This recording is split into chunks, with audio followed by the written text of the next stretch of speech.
Okay तो बेटा हम कहां पहुंचे थे, हम यहां पहुंचे थे जहां पे मैंने आपको बोला था कि आपने क्या करना है, इस इक्वेशन से v1 को कॉमन ले लेना है, तो आपके पास आएगा m2 प्लस m1 और बाहर आ जाएगा v1, और यहां पे आप देखेंगे u1 कॉमन आ रहा है तो आपके पास आएगा m1 minus m2 into u1, और साथ में जो नेक्स्ट टर्म है दैट इज 2m2 u2, ये आपको पता चल गया होगा। फिर हमने क्या किया, इस m1 प्लस m2 को लेंगे राइट हैंड साइड, तो आपके पास v1 किसके बराबर आ जाएगा, आपके पास आएगा m1 minus m2 into u1 plus 2m2 u2 divided by m1 plus m2। तो this is the value of velocity v1 which is after collision. आपको पता है शुरू में जो आपकी वेलोसिटी थी वो थी u1, मास था m1, और दूसरी बॉडी की वेलोसिटी थी u2 और मास था m2, ये है बिफोर कोलिजन। और आफ्टर कोलिजन क्या हुआ था कि जो बॉडी फर्स्ट थी उसकी वेलोसिटी बन गई थी v1 और जो सेकंड बॉडी थी उसकी वेलोसिटी बन गई थी v2, और मैंने बोला था हम किसकी वैल्यू निकालेंगे, we have to find the values of v1 and v2 after collision. तो ये v1 और v2 कैसे, अगर आप v1 निकाल लेंगे तो v2 निकालने के लिए आपको सिर्फ इसके जो सबस्क्रिप्ट है वो चेंज करने पड़ेंगे, जहां 1 है वहां 2 होगा, जहां 2 है वहां पे क्या हो जाएगा 1। और अगर आप इसको पूरी डेरिवेशन द्वारा करना चाहते हैं तो आप द्वारा से इक्वेशन नंबर 3 में जाएंगे और इक्वेशन नंबर 1 में जाएंगे, जहां हमने इक्वेशन नंबर 3 से पहले v2 की वैल्यू को रिप्लेस किया था इन टर्म्स ऑफ v1, वहां पे हम अब किसकी वैल्यू को रिप्लेस करेंगे, v1 को रिप्लेस करेंगे इन टर्म्स ऑफ v2। फिर आपको पूरा उसी ढंग से मैथमेटिकल डेरिवेशन करना पड़ेगा और लास्ट में आप देखेंगे कि आपके पास ये वाली डेरिवेशन आ गई। ठीक है, तो आपका आज का जो टारगेट था वो था, एक तो आपने निकाला relative velocity of approach is equals to relative velocity of separation, और फिर मैंने आपको बताया कि जो सेकंड डेरिवेशन थी वो थी velocities of objects after collision v1 and v2। तो आप इन डेरिवेशंस को इसमें देख रहे होंगे फार्मूलाज में, तो आप यहां देख रहे होंगे यहां पे v1 है तो यहां v2 नहीं है, क्योंकि आपको m1 भी पता होगा, m2 भी पता होगा, u1 भी पता होगा और u2 भी पता होगा। तो आप जो भी आपको न्यूमेरिकल आएगा तो आपने you have to remember these two formulas, अगर एक भी याद हो जाएगा तो दूसरा तो आप लिख ही सकते हैं। तो आपने इस फार्मूला को याद रखना है, v1 equal to m1 minus m2 into u1 plus 2m2 u2 divided by m1 plus m2। Okay, clear हो गया? तो इसी ढंग से आप v2 वाला फार्मूला भी रखेंगे। और हम अब बेटा इसके बाद आपने क्या करना है, हम जो नेक्स्ट हमारा जो आर्टिकल रहेगा वो आएगा स्पेशल केसेस।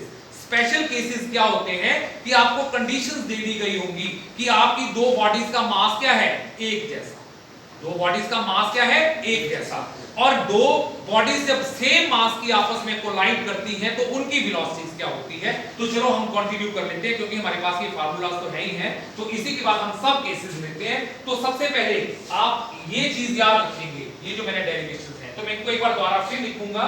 तो अब हमारा जो टॉपिक है वो है स्पेशल केसेस। हमारा जो टॉपिक है that is special cases.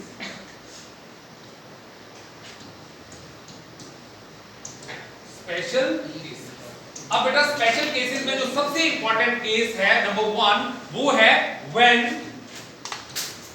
Write down, when the two bodies have equal mass, when the two bodies have equal mass। equal mass मतलब जो फर्स्ट बॉडी है उसका मास m1 मान लिया और दूसरी बॉडी का मास m2 मान लिया और दोनों इक्वल है, यही बोला ना मैंने, when the two bodies have equal masses, तो m1 equals to m2, और इसको मैं अपनी मर्जी से m मान लेता हूं, m से हमने इसको क्या मान लिया, m। तो अब आप देखना हम उन जो हमारी पिछली जो वो है उसमें हम नंबर दे देते हैं, मैं इसको नंबर दे देता हूं 4 और इस इक्वेशन को नंबर दे देता हूं 5। तो आप देखना इक्वेशन 4 और 5 से हमारे पास क्या वैल्यूज आती हैं v1 और v2 की। बहुत इंटरेस्टिंग सा केस मिलेगा, वो आप डे टू डे लाइफ में ऑब्जर्व भी करते होंगे। जब आप वो जो आपके मार्बल्स होते हैं आप उनको प्ले करते हैं तो देखना दोनों का मास लगभग सेम होता है। तो अगर एक वेलोसिटी से मूव कर रहा है, दूसरा रेस्ट में है या दूसरा मूव कर रहा है, तो अपनी वेलोसिटीज के साथ वो क्या करेंगे अभी मैं आपको बताऊंगा। तो आप मेरे को इक्वेशन नंबर 4 और 5 से जरा v1 और v2 की वैल्यू बोलो। तो v1 किसके बराबर होता था, v1 equals to m1 minus m2 m minus m, क्योंकि m1 और m2 की वैल्यू सेम है, तो m1 की जगह भी मैंने m लिख दिया और m2 की जगह मैंने m लिख दिया, और साथ में आएगा u1 प्लस 2m u2, क्योंकि वो मास m2 था तो m2 को मैंने m लिख दिया। अब divided by m plus m, क्योंकि दोनों का मास m1 और m2 को ऐड करना था तो m1 को भी m लिख दिया और दूसरे को भी m लिख दिया। अब आप देखेंगे m माइनस m क्या होता है, 0, और anything multiply by 0 equals to 0, तो ये टर्म क्या हो जाएगी, कैंसिल आउट, बचेगा क्या 2m u2 divided bye m plus m कितना हो जाएगा 2m, 2m से 2m क्या हो गया कैंसिल, तो आपके पास क्या मिल गया u। तो देखो कितना इंपॉर्टेंट आपने यहां पे ऑब्जर्वेशन किया, आपने ऑब्जर्व किया कि आपका जो v1 है वो किसके बराबर हो जाएगा u2, याद रखना v1 किसके बराबर हो जाएगा u2 के बराबर। अभी मैं आपको बताऊंगा v1 और v2 और क्या था वो दोबारा से। अब नेक्स्ट जब आप दूसरे इक्वेशन में पुट करेंगे 4 में, तो आपके पास देखना, आपके पास आएगा v2 इक्वल्स टू u1। आप जब इसको खुद करके देखना, आपके पास जो सेकंड बॉडी इक्वेशन 4 में जब आप पुट करोगे तो आपके पास v2 की वैल्यू क्या आएगी u1। अब आप जरा ध्यान से अपनी चीज उसको रिवाइंड करो अपने माइंड को, देखो u1 और u2 क्या था। मैं एक डायग्राम बनाता हूं, उसमें हम मास सेम ले लेते हैं m और इसकी वेलोसिटी मान ली u1, ठीक है, और दूसरा बॉडी जो थी बिफोर कोलिजन उसका मास भी m मान लिया और इसकी वेलोसिटी मान ली u2, और आफ्टर कोलिजन क्या हुआ, जो फर्स्ट बॉडी थी जिसका मास m है वो कितनी वेलोसिटी से मूव करी थी v1 से, और दूसरी बॉडी जो थी जिसका मास m ही है उसकी वेलोसिटी क्या थी v2।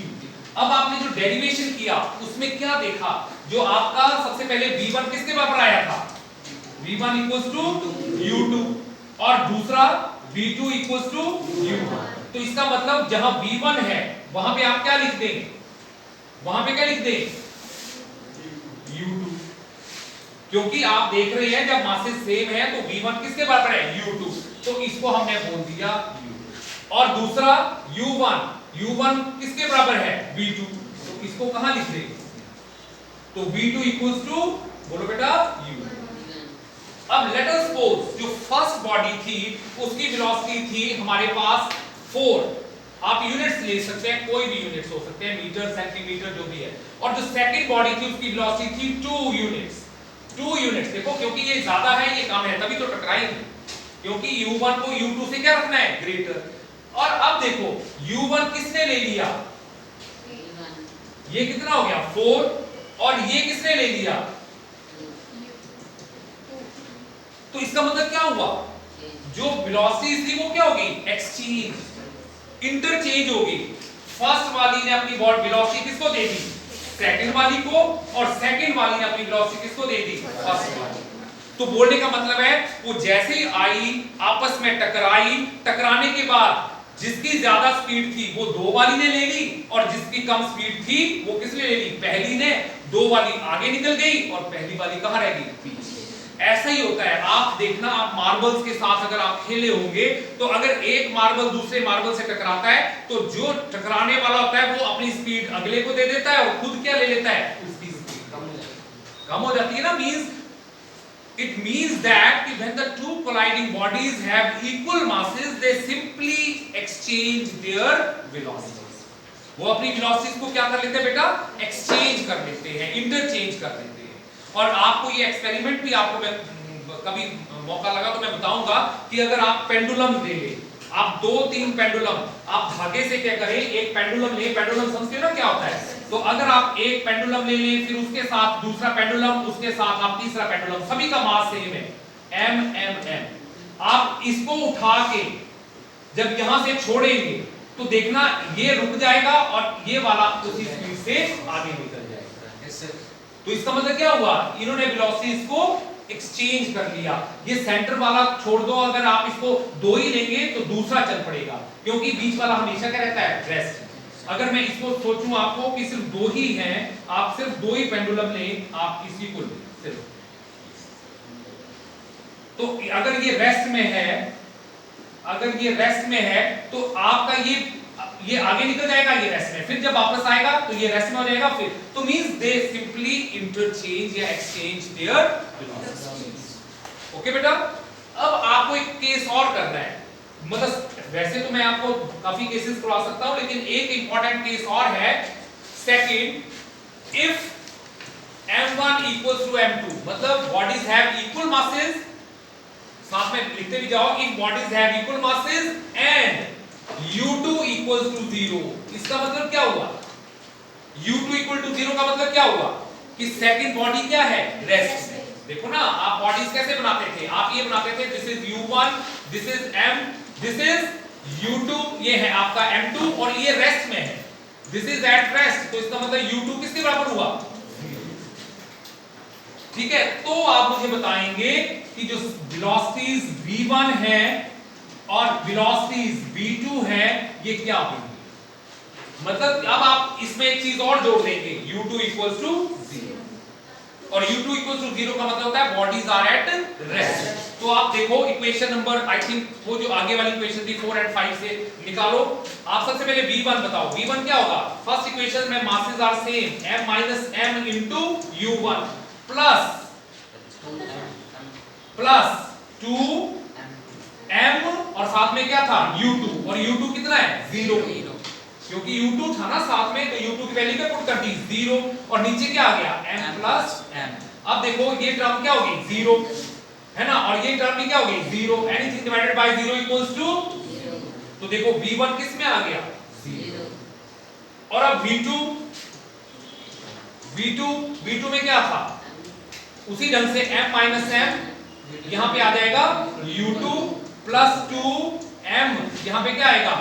u1 divided by m plus m। तो m minus m क्या हो गया? 0, ये टर्म कैंसिल हो गई, 2m और 2m डिवाइडेड हो गए, 2m u1 divided by 2m से 2m कैंसिल, तो देखो यहां पे भी वही हुआ। सेकंड बॉडी की स्पीड किसने ले ली? फर्स्ट बॉडी की स्पीड किसने ले ली? सेकंड ने, और सेकंड बॉडी ने किसकी ले ली? फर्स्ट बॉडी ने किसकी ले ली? सेकंड की। तो फर्स्ट बॉडी क्या आ गई? रेस्ट। तो वो भी यही हुआ कि एक बॉडी जो पहले चल रही थी उससे वो रुक गई, और जो रुकी हुई बॉडी थी वो क्या हुई? चल गई। तो ये है आपका सेकंड केस, जिसमें कि आपने देखा कि जब बॉडीज, कोई भी बॉडीज जब जिनका मास इक्वल होता है, वो सिंपली अपनी स्पीड्स को क्या करती है? इंटरचेंज कर देती है, एक्सचेंज कर देती है। ओके बेटा, तो ये आपके लिए इंपॉर्टेंट सब केसेस थे। अब दो केसेस और हैं जिसमें आपने देखा होगा कि वेलोसिटीज, अगर एक का मास ज्यादा है दूसरे का मास कम है, वो थर्ड केसेस और फोर्थ केसेस क्या है वो भी मैं आपको बता देता हूं। थर्ड केस में क्या है कि m1 is very very large than m2, मतलब m1 is very very large than m2। इसका मतलब बोलने का मतलब फर्स्ट बॉडी का मास बहुत ज्यादा है as comparison to second body. इसका मतलब ये जो है, ये आपका फर्स्ट बॉडी है, ये आपका सेकंड बॉडी है, ये बहुत भारी है, हैवी है। तो इस केस में क्या होगा? इस केस में बेटा क्या होता है, आप इसको सॉल्व करके मैं आपको बाद में बताऊंगा। इसमें क्या होता है कि अगर ये बॉडी टकराएगी दूसरी बॉडी के साथ, तो इसकी स्पीड पे कोई फर्क नहीं पड़ेगा, ये अपनी मर्जी से जैसी चली है वैसे ही चलती रहेगी। लेकिन ये क्या होगा कि डबल वेलोसिटी के साथ आगे निकल जाएगी। होता है ना, जब भारी चीज हल्की चीज से टकराएगी तो वो तो वैसे ही चलती रहेगी, लेकिन वो प्रेशर से इतना धक्का लगेगा कि उसकी वेलोसिटी क्या हो जाएगी? Double of this. तो आप ये देखना, अगर इसकी वेलोसिटी है u1 और इसकी वेलोसिटी है u2, तो आफ्टर कोलिजन जो ये हैवी वाली बॉडी है m1, ये सेम वेलोसिटी के साथ चली जाएगी। v1 किसके बराबर होगा? u1। लेकिन जो दूसरी बॉडी है जिसका मास m2 है, वो क्या करेगी? v2 वेलोसिटी जो होगी that is twice of u1। ठीक है, क्लियर हो गया? और उल्टा हो फोर्थ केस में, अगर m2 is greater than m1, अगर m2 is greater than m1, तो क्या होगा? ये वापस आ जाएगी, मतलब ये जब जाएगी तो इसकी वेलोसिटी क्या हो जाएगी? माइनस। क्योंकि होता है ना, आप बड़ी सारी चीज हैवी पत्थर के साथ या हैवी लोड के साथ जब आप टकराएंगे तो आप उसी स्पीड से क्या रहेंगे? वापस। तो आपकी वेलोसिटी क्या हो जाएगी? माइनस। लेकिन वो अपनी स्पीड के साथ ही चलता है। ठीक है, तो ये आपने, ये भी हम इसको हम करके बताएंगे आपको जो हमारे नेक्स्ट वीडियोस आएंगे। तो आज हमने जो किया वो क्या किया, हमने elastic collision in one dimension देखा। उसमें हमने देखा कि relative velocity of approach is equals to relative velocity of separation. फिर हमने देखा कि derivation for V1 and V2 और फिर हमने उसके केसेस किए कौन से जिसमें कि 2 masses आर इक्वल और एक किया जिसमें 2 masses are equal and body is at rest. Okay, और जो आगे के दो केसेस हैं ये मैं आपको नेक्स्ट वीडियोस में आपको बताऊंगा या नेक्स्ट लेक्चर्स में आपको बताऊंगा। Okay, this is for the tomorrow's talk, today's talk. Thank you very much.